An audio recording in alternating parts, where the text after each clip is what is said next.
What's going on? This video gonna be about legendary artist Elton John comparing The Weeknd to Prince. And my reaction is,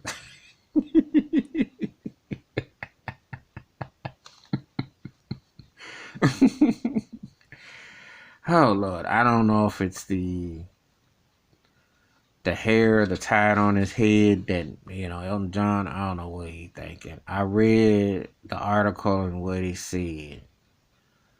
When I think about The Weeknd, to me, he's like if you were in a coma, like a Michael Jackson was in a coma, and he was stiff, and he just didn't move at all and was frozen. That's what it would be like.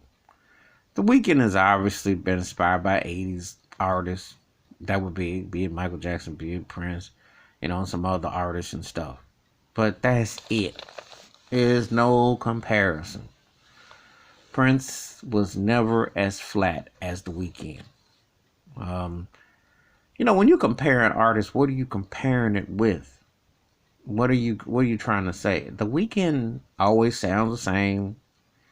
That monotone, dry tone feeling.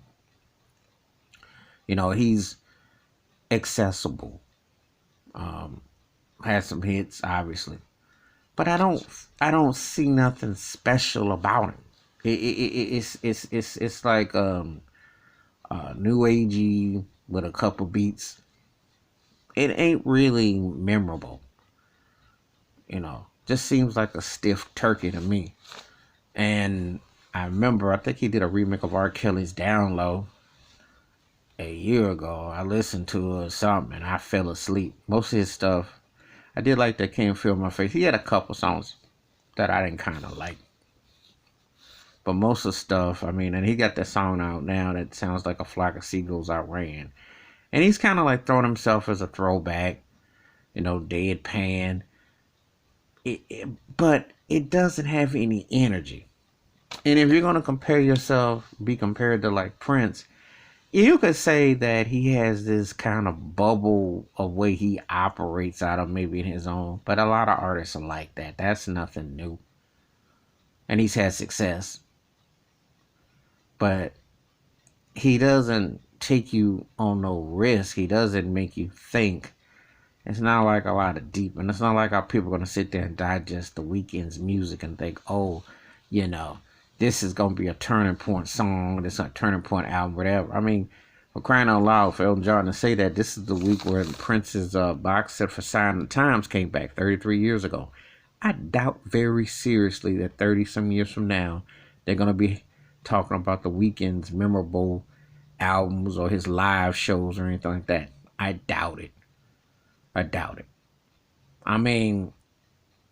When I hear someone say this, I'm thinking, if you're going to compare someone to somebody, let me see if there's some equal footing or potential.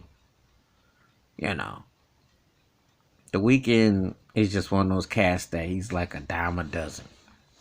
He just kind of acts like he's frozen in a coma, and it works. But musically, no one is sitting around there like going, oh yeah, he remind me, or he got a chance to be. No. He's been around for a minute now, and you done got the best of whatever you're going to get out of him. So I respect Elton John. He's a musical legend and a very impactful artist. However, he has a tendency to say some things where you think his hair plugs then got to his brain, because I'm like, this ain't even close. Then the fact is, The Weeknd, and if he came back in the day, he would have been just probably like a side, like one of the cats that was like maybe a 2-3 year hit wonder and been forgotten. So I'm like, I don't know where he getting it from, but anyway, that's my thoughts and takes about Elton John trying to compare The Weeknd to Prince. I find it hilarious, because I just don't think The Weeknd will ever have half an impact.